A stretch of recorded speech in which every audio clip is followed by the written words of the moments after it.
Welcome to the Collingwood Rant. I'm Sly. And they call it a draw. Draw. Spook. This is the Will Hoskin Elliott edition. We are actually there in front of the camera. You just can't see us.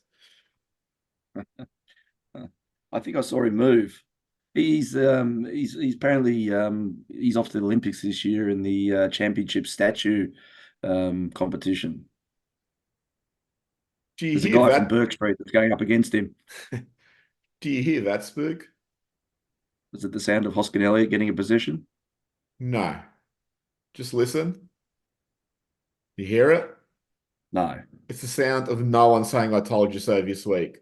But I will look forward to the next edition of "I Told You So," probably around 2025 sometime.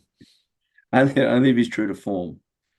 Free possessions, and then people are fucking going off last week like we discovered the best draft prospect ever. Free possessions in that game. Harrison came on for a quarter and had seven and had the same goal output. Yeah, and look lively around the ball and all that. And this, when you look at this game, this is the problem. Not just Hoskin Elliott, you had so many guys who just weren't visible. Side bottom, massively No. struggling. I've actually got some numbers here because this annoyed me, something chronic. So you had Oscar Elliott, 3 disposals. Cox, 6, you can excuse a ruckman. Frampton, 7, you can excuse a backman. Harrison, 7, well, he was only on for 10 minutes. But then you got McCreary on 7, Sidebottom on 7, Hill on 9, Crisp on 11, Quaynor on 11, Lipinski on 13. It's just not fucking good enough output. And No. and that's where a lot of the game was. You can't say lost or drawn or quartered. I think I think if you look at it mathematically and logically, a draws clearly it's better than a loss. With our percentage, it's 2 points is better than nothing. But I don't think anyone walks away from a draw thinking that that's a win-win type thing. It does. It always feels like a loss. Yeah, I'm not trying to mitigate it, but I will say we're actually lucky to get away with a draw. If you look at the Anzac medal voting, Merritt ended up with 11, McGrath ended up with 7, Langford 2, Martin 2, and Parrish 2. And Nick Dacos is the only Collingwood representation in that whole voting with 6. No, There Hoskin was, Elliott got 3 votes. yeah, if you got what, a vote per possession, you Yeah, know, I mean, we can't keep bagging him all night, can we? No, I'm sure we could try it, but it's not the problem with Collingwood. And this is the fucking thing we said last week anyway. Is you have these guys who just go missing for large chunks, and then when they come back and they play a good game, they do something worthwhile, and everyone celebrates. It's like, well, how good are we? Why did you dare criticize him? I'll take apologies now. Fucking hell, you want these guys to be contributing, every week. I'm not expecting BOG performances every week from the role players, but I'm at least expecting a contribution. I understand that, with some like McCreary, although he's been really mediocre the whole year, but like with the smaller forwards, they can go in and out of games. Free disposals is just fucking unforgivable. Side bottom really, and I don't want to make these calls so early, only round 6 or whatever, the 7 or whatever it is. Obviously, there's still plenty of time for some of these players to find themselves, for side bottom to find form and all that sort of shit.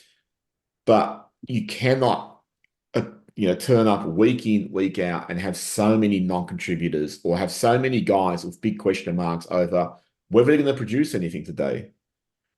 It's Yeah. just not a formula for, good football. How much do you think the 5 day I tournament think had that an played a impact? big part in it because it just seems to us that like unless we get the full enchilada, we're just fucking tired. But then again, I mean, you look at the players. Side bottom, I'll sort of excuse because he's of the older brigade. Lipinski, he's not. He's not. He really struggled. And I'm not going to criticize him in the same category as the others because, he's a much better player. Um, Hoskin Elliott, no. I mean, you look at like the flip side, Elliott was one of the best players on the ground.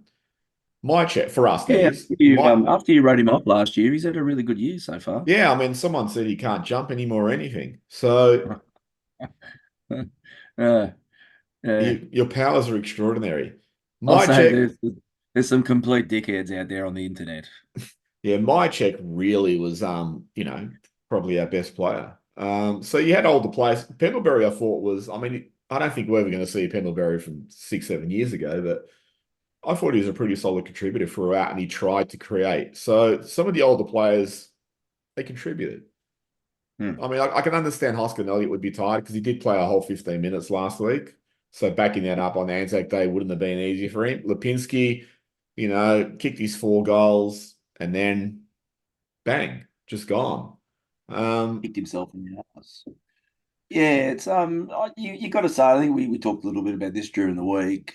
What a complete fucking disaster the AFL's fixturing's been so far this year. There's probably enough evidence now to suggest any side coming off 5 day breaks heading into struggle town.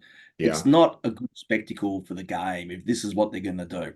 Now the AFL's a pretty smart entity. I have no doubt that they will look at how this has worked, analysed to death how the quality of games have been up and down at the start of this year. Look to next year and say, let's double down and do it for an extended period, even longer. Well, so here's the thing that is funny about the fucking AFL. Okay, Anzac Day, the day moves, year to year. So you got it coming up on a Thursday, which means there's going to be a short break. Even if you try and schedule, Collingwood and Essendon to have like Friday games or whatever, you're not going to have a proper turnaround. Since you've introduced a bye, wouldn't it be logical to give them both the fucking bye the week before? Is a fair point. You're only missing out by a week.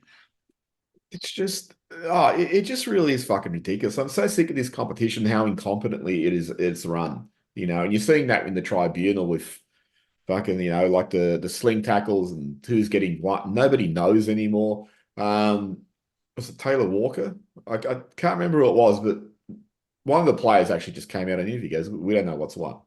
We don't know what's punishable. We don't know what's suspendable. I think it was Walker, yeah. Yeah, good on him. Yeah, Um, no, I mean, he was obviously taken away and shot after that, but it's good occasionally you're allowed to be outspoken. yeah. You I know, mean, going I back think to that the what are they called again? An opinion? Remember when you used to be allowed to have one of those? yeah. Disney took care of that. Schultz watch. Yeah, what he finished with about 13 possessions and a goal, was it? Yeah. Let me go back to the magical calculator. Oh, jeez. Oh, you love an iPhone, don't you? Schultz 1-1. Yeah. 13 disposals, 8 kicks, 5 handballs. 53% disposal efficiency. Good on him. One contested possession, 10 uncontested. Yeah. I mean, you can't blame him, can you? I'm not blaming him singularly, but the reality, Oh, I as think far you as are. I'm concerned, is if this is his fourth year on the list or whatever, he'd be in the VFL. But he's a high profile recruit, so he's not going down there. I Well, don't I again early and all that, so you could turn it around, but geez, he's underwhelming. And I look at that and think there's so many people think you spent so much to get this guy down in terms of draft currency for a small forward who's if he was like Bobby Hill too, like he had a lot of X factor, I'd go, okay, I can sort of understand, but he doesn't have that either. It's just pressure. That's his game. hmm. So he's never going to be a big goal returner or anything. So that really disappointed me. The two ruckmen Wasn't he that we known have, for wasn't he? Wasn't he a tackling machine or something there? well, he had like 90 tackles last year. So you're not really seeing that at the moment. I think he's averaging about 2 to 3 a game, but I could be wrong. But he'd be around there. I can look him up so quickly with the power of doing this as a podcast. Have some I'll just hum a tune while you're doing that. do some shadow puppets or something. Charades. Everyone loves charades. What's Yeah, this? so 25 Shape of a tackles. nine bucket. So 25 tackles for the year.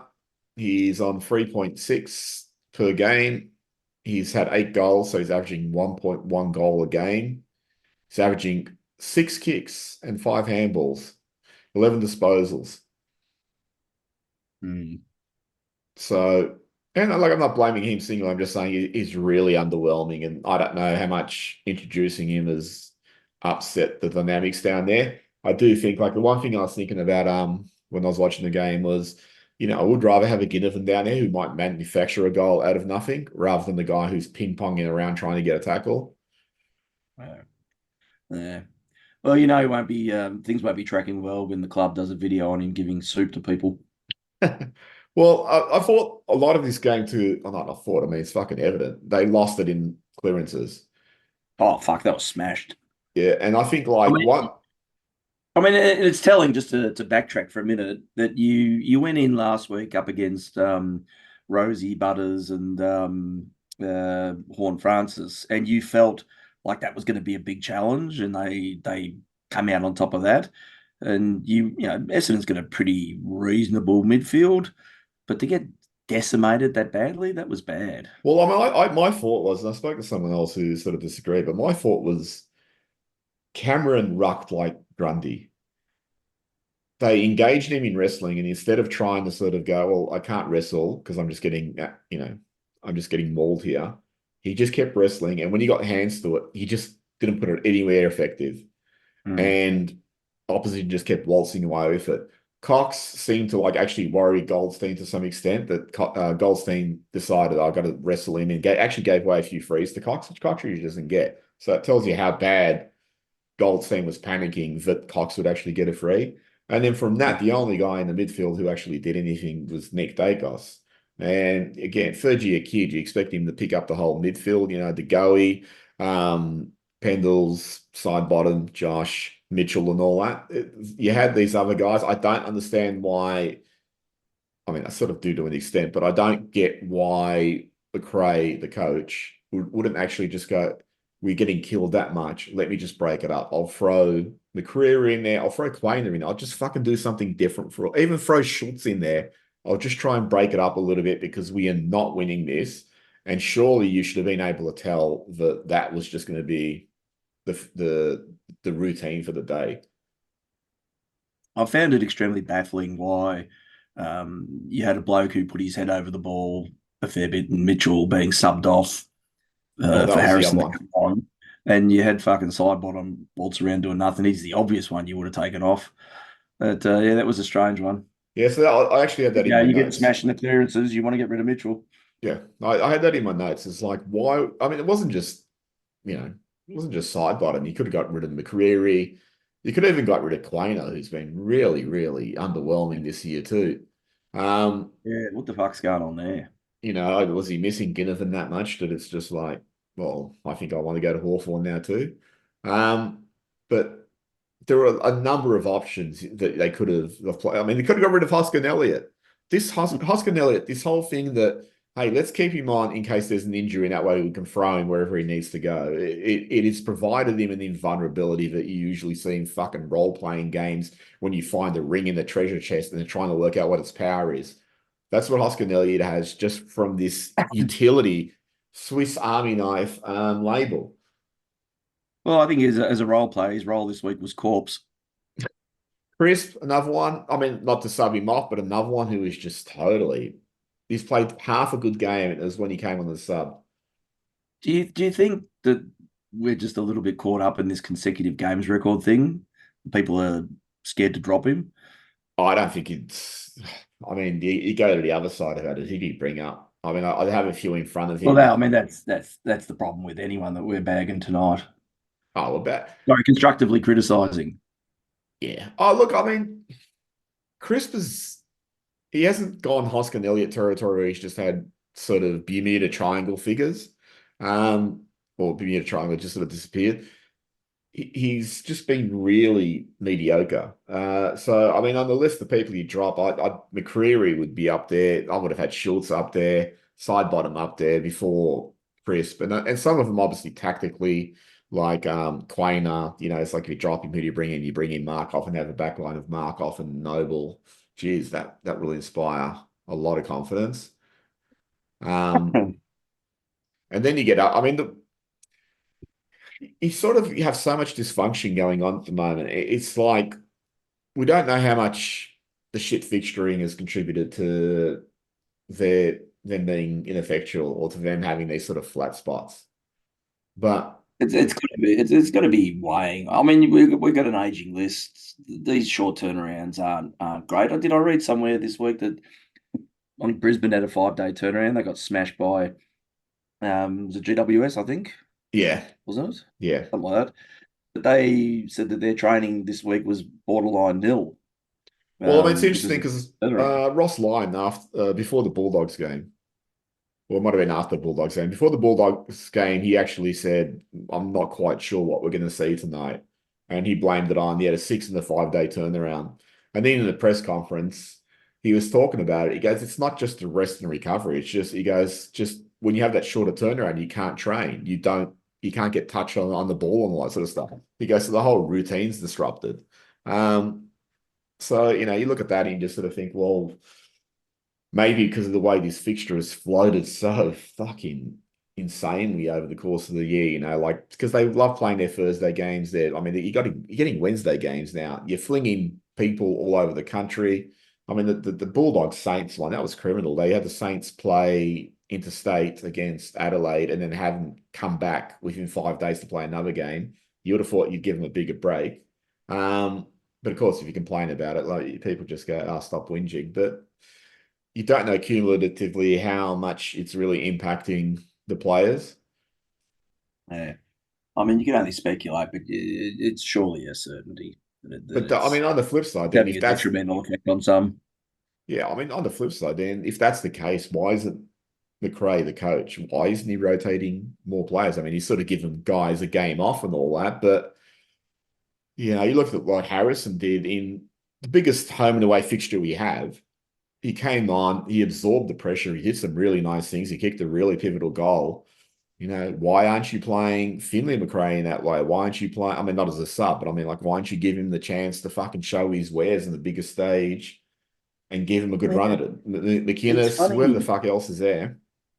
We've touched on it before, but the management of the younger brigade this year has been really Oh, odd. it's not You know, just this year, though.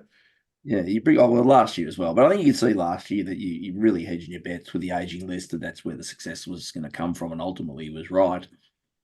But this year, I mentioned it the other day that it almost looks now that the plan was through these difficult games was to take the season players, eke out as many wins as you possibly can. Then we hit that patch of what you would have normally considered very winnable games coming up. That this is the period where we then start managing the older boys and giving them a week or two off and seeing what the others come through. I mean, you could argue on the flip as well that would have been a great time for the old boys to get some run, but I think that sort of feels like what the plan was. Yeah. What are we? Essentially we haven't lost a game in 4, technically. You could argue it's sort of worked. I mean, last week was really, pretty amazing, but that's the power of the buy in that respect. That when they're fit and firing and on song and not carrying soreness and niggles, they can perform quite well. Yeah. I I mean, think you're looking at today. I was reading that to go, he's meant to have groin soreness or something. He's been carrying that for a while, and he's in doubt this week. Tom Mitchell's got the plantar fasciitis or what it is that's been managed, and he's sore and he's doubtful, and Josh Dacos is doubtful. What sort of statement are you making? Coming up against a crunch game against the old enemy, you're flagging a lot of injuries now. What does it really mean? How many others are carrying something, or they're just generally sore? yeah. Oh, and I mean, it's a recipe for disaster because when you're having this sort of output, then ultimately, as happened on Thursday, the onus is going to fall on too few. So they're going to Mm. take a battering just trying to carry the standard to the side. I mean, Nick Dacos is a really good example. He's just, I don't think he's as dynamic as he was last year, but how much of that he's not getting support around him. I think that's exactly that. If you put a couple of good mids around him, he'll look $1 million pretty quickly. Yeah, I mean, you made a really good point that, geez, the way we're shaping with, and probably it will be called negative and have 6 listeners drop off. But you made a really good point that, fuck, we're just risking doing to him what we did to Nathan Buckley throughout his career when he first came to Collingwood. Bucks played in finals in '94 and then we just buried him carrying the bloody side and he didn't get to play Mm. finals again, for another 8 years. So, Yeah. not that I was implying that that's happening now, but that's the thing you want to avoid. Yeah, I mean that's what I was saying, but that's part of the issue is you haven't cultivated this next generation like McRae, McInnes, Carmichael, whoever I don't know. I mean, I don't know internally how they're rated. Maybe internally they're just all saying they're all terrible. We can't rely on them. But you'd think that given they gave McRae a contract, that they would have thought, well, he's worth it. So why wouldn't you just say, look, you know what, we're going to give you, like I said before, we're going to give you 4 weeks. Show us, I mean, 4 proper weeks, not 4 weeks of coming off the sub or, going back onto the sub Mm. bench. So, It almost it almost sounds like that's going to be the case this week, starting from then, if the rumor mill's to be believed. yeah, but I mean, Carlton's got, I'd say, probably one of the best midfields there is. So it's a great one to debut him against. Bloody Cripps is a beast and Walsh is a gun. Bulge. Mm. So you don't, and you look at like the reserves. The reserves lost to, who was it, Essendon, who haven't won the game since Essendon, yeah, 1964. yeah. Second, I think we've lost the last 2 weeks to the bottom side and the second last side. And so So this is the thing I understand. yeah, Like but looking a bit bare at the moment. I didn't watch the game, but like Ash Johnson started down back. So I know people who went and saw the game, and then they said Johnson was moved pretty early into the forward line. It was like, then what was the point of putting him down back? Was it just to give him a bit of touch and then fling him forward? Yeah, it sounds like it because I think the first quarter he had about 4 intercept marks and apparently was reading the ball coming in beautifully, and then got moved. I just don't So get that. I, So, I mean, the Mardia made a comeback, but it wasn't really an encouraging performance. You keep wanting one of these guys to stand up and totally seize a position, and it's just not happening. uh, yeah. I mean, look, this sort of stuff was inevitable, but it just sort of felt like it was going to happen a little bit later than now. But yeah, look, it's still early I enough that mean, we can. Yeah, well, it's not doom and gloom, but it's on the surface it looks a little bit concerning. there's you'd have to look at it and say, look, there are some alarm bells going off. Um, I mean, the and biggest thing come out of this week and last week is just conceding such a large lead at the start and then playing catch up footy. Yeah, that was. I mean, obviously I was at the ground for this one, but it was just shock, absolute shock, the way that they just banged on those first four, just at the ease in which they were doing it. it's when they got four in about 6 minutes or something. We started pegging them back. We looked shell shocked there for a while as well, which you're thinking, well, this isn't a top four side you play, and I mean, they're traveling all right, but it's Anzac Day. That always tends to sort of balance things out. But yeah, you're looking staring at the barrel of a bit of a touch up there for a while, but you think, oh well, they're gonna put something into coming back. And probably, to be honest, they probably had enough opportunities to win in the end and then fluffed them. So I mean, that was yeah, one thing. I draw mean, the get out of jail free card. you know, McRae coached to protect the lead with about 7 minutes remaining, which Oh, I was said that in the box. Like it was 8 minutes to go, and they started icing the clock. And you think, oh, what's the fucking sense? It just slow the game down at that point to defend a 1 point lead was just madness. and I mean, I as you mean, said, they had chances. Mychek had missed two. Elliott did that really nice sidestepping on the half forward, then just turned around and turned it over. Elliott dropped that last one. That should have been a free downfield, but what the fuck? Um, so that did have chances to ice it, but like it was really just feeling like they were, just holding on and just saying, let's just kill the ball as much as we can. And with 7 minutes remaining, it also seems like a really good way to exhaust the players even further because you're sort of asking them to just kick it, dive in the packs, kill the ball, tackle more, rather than, hey, let's get a fast break and, play counter attack and all that sort of stuff. mm, And you look at last year when we came back from the 5 goals down, it seemed we just kept attacking that game. And maybe that's because, we didn't get the lead until late and all that sort of shit. But like we got the lead and then we got another one and then McCreary got one on the siren. But it seemed like we just kept counter attacking. And that seemed the best way to play him because instead of them feeling like, oh, look, they're trying to save it, we're a chance here. It was just they were constantly being hounded by us and they were turning it over and we were winning the ball and moving forward. So they felt like they were the ones trying to save something that was unsavable. And this is the thing, like it was 7, 8 minutes left. It's just an insane decision to go into defense now and attack probably. Yeah, it might have killed the game by 3, 4 goals when they had the run on. Yeah, no, that was strange. I mean, considering we were supposed to be the master of the close finishes, we completely fucked that one up.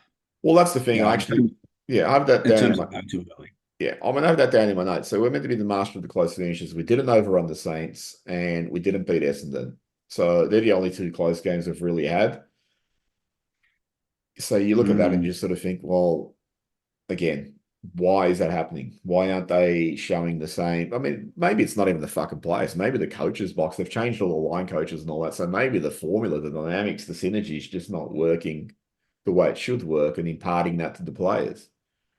Yeah, I mean, it also goes back to one of my earlier theories that if you don't want to be probably known for being that predictable either. That there maybe they've sort of been trying to shake things up a little bit to be unpredictable. Yeah, it's hard to know.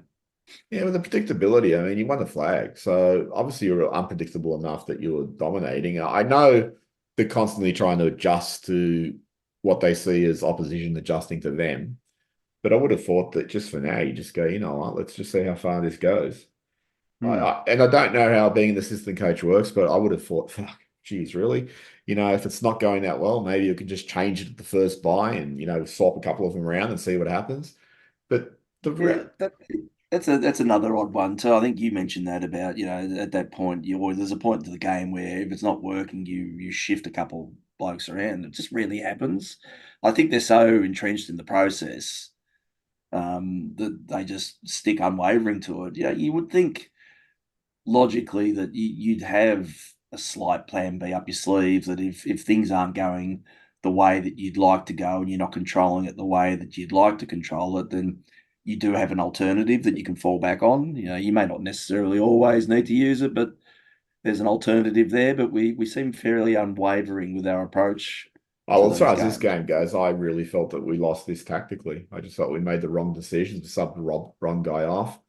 We didn't change anything around in terms of, I mean, that Merritt and Parish usually have really good games against us. So why you didn't Mm. just try and tag one of them out of it at least? I thought Cox should have been the one who was being the senior ruck because Goldstein seemed to panic around him a little bit, whereas Goldstein was just mauling Cameron.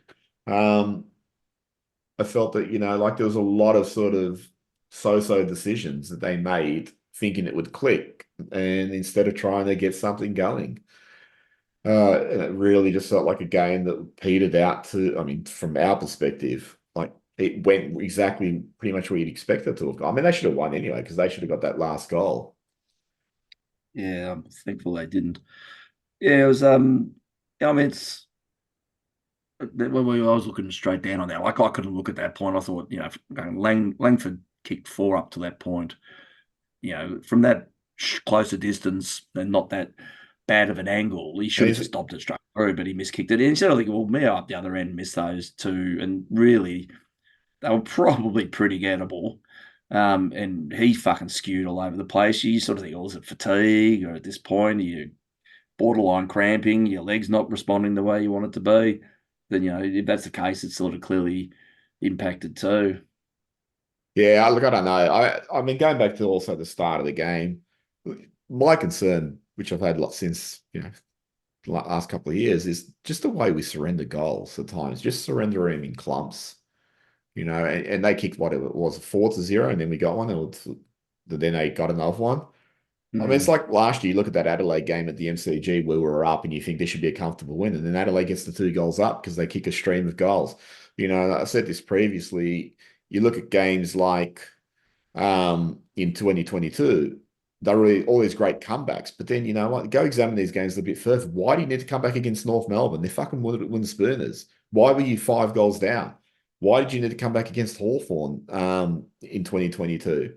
Why did you need to Mm. come back against Gold Coast? These are all lowly teams, and you're putting yourself in a position where you are in deficit because they've just got in the stream of goals and the game's almost got in the way of you. And then you've put your foot down. And there's still a pattern that happens now, which I never feel comfortable when we're like 3, 4, 5 goals up because I just feel like we can just give up a whole lot of goals quickly. Yeah, we're not alone there. That seems to be a cornerstone of the modern game, as they say in the classics. That the momentum shifts can happen so quickly. You can get a run on really quickly of But we scoring. seem to do it a lot. Well, like I said, we've been doing it since 2022. I mean, St Kilda did it against us. I mean, Sydney smashed us.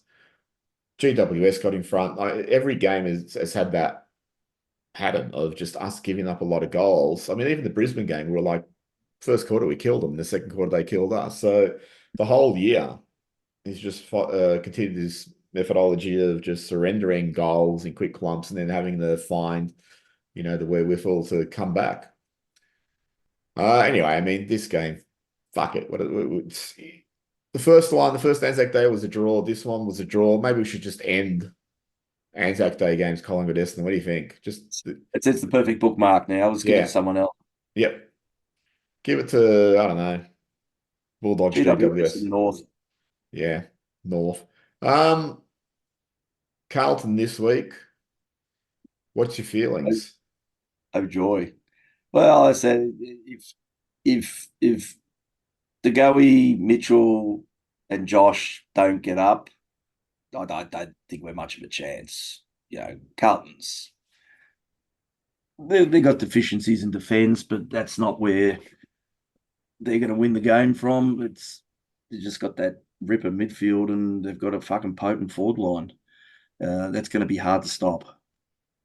Yeah, it's gonna I be an don't know. interesting game. I mean, if we had a full team, I'd actually sort of think would account for them. But and I know they got injuries, but I actually don't think they're really missing anyone. But that Doherty, all the other players are sort of like replaceable. Um, Mm. to lose sort of the goey, that would be like them losing Walsh or someone, and losing Josh, that would be like them losing Cripps. No, it wouldn't be. The thing is, But you're going to lose De Goey. You bring in McRae. It's not really anywhere remotely near like for like. You bring Mitchell in, who's what inside mids have we got? yeah, yeah. I You mean, it's a know, concern. I Josh, mean, it's yeah, interesting on the too. wing. Well, I was just going to You're not say. I going to mean, if you backfill. had, sorry, go on. I say you're not going to backfill with any side positional moves or anything like that. You're not going to. At this moment, you wouldn't trust the side bottom to give you any output. They may come out and prove you wrong. It's just hard to know how you rejig the side if you do have that many outs. Yeah. I mean, they might try for one of those other, someone like Sullivan or something like that. I don't know. I don't sort of understand what's happening in the reserves in terms of the way they're playing. Like they're playing Carmichael at full forward at times, and that's I don't really get what they're doing. I think their surplus of mids means that instead of playing, Carmichael in the middle or whatever the case is, McInnes on the ball and all that sort of stuff, these guys are pinch hitting as key forwards, which can't be great for development. Mm. What's your tip? Yeah, I don't know. I'm not looking forward to it. You should go out, watch some basketball or something instead. Oh, it's funny you mentioned that. I'll refresh the scores. Actually, they play well when I go and watch the junior basketball. So maybe I'm the catalyst they need. At basketball. Maybe I should get you a Mm. job with the Harlem Globetrotters. As the ladder. So what's your tip? Is Um, I'd say Blues by about 45. that a serious tip or is that a That's a sarcastic? fearful tip. Okay. I'll tip No, look, Colt. I mean, it's going to be watch this space for the changes. I'm going to say if we went in full strength, I think the funny thing is this year is we had lifted against the better sides, and we've faltered against some of the shit ends of the stick. Well, Sydney and GWS both smashed us, so Yeah, well, those games you can forgive. It's start of the year and that sort of thing. We look pretty fucking average or whatever it was in the lead up pracky games as well. So yeah, I mean, I don't know. I don't know. yeah, I don't know either. I mean, I'm going Losing to to tip Carlton, Collingwood by I don't 11 like to points. entertain the notion. Sorry? How much? Collingwood by Collingwood by 11. 81 points. Yeah, why not? 81. 11 points. Oh, the Oh, interesting thing too is just Carlton had a pretty hard game, so against the Cats. So Be interesting Yeah, it's a fair how point. they follow that up. Last time Collingwood drew with Essendon on Anzac Day, Carlton and Geelong played in the grand final. Is that what happened the other night? No, I'm saying 95 when Collingwood Essendon drew. It was the Carlton No, Geelong grand final that Carlton year. Geelong. They played the grand final the other night. Well, you could hope, but I mean, got to give Geelong credit because they're taking care of Carlton, so that's their first real challenge, I guess. Is Well, Geelong ever going to just roll over and turn to shit? I mean, let's see how far they take this. You got to Oh, think, that's the yeah, thing. I think the longevity is going to be the question mark, but fucking hell. Well, where did they finish last year? They didn't make finals. no, I was no, reading somewhere that I think the last four grand finalists have failed to make finals the following year. okay. Would that be right? Um, Richmond, I think, dropped off. I mean, to be fair to Richmond, they fucking won. Yeah, I mean, they were at the end of their dynasty. So, Yeah, but yeah, technically that's part of the stat. I And mean, then Geelong do it. yeah. Look, I mean, Sydney, they made finals last year, so they backed up. But as far as Geelong goes, I really like that look at that Ollie Henry kid. We should get someone like that in our side. Bit of class. Doesn't that break your heart? It'd be awesome as a well, geez, I think in our forward line he would be a key number one key forward. Yeah. Um, but yeah, I think he'd be functioning really well if he'd stayed with us. But anyway, que Anyway, sera. yeah. Any final thoughts? No, no. Look, I mean, we haven't lost a game in a month, so I suppose you got to tick the positive boxes. Look, it's early days. As I said, this is a bit of a gloomy episode, but I think there's a lot of little bit of concern. I think the concern's always been there all year. You've had one incredibly dominant performance against Port, a really good one against Brisbane for the majority of the game, but there's still too many question marks at the Yep. moment around certain players. But again, that whole cliche about it being a marathon, not a sprint, Yep. Well, that's what it comes still has down to to. factor in at this stage that it's still early enough that you can whatever holes you're falling into you can dig yourself out of.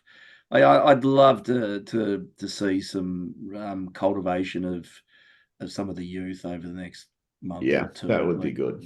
So, Anyway, um, we'll be back in front of the camera next week. we Later. will catch.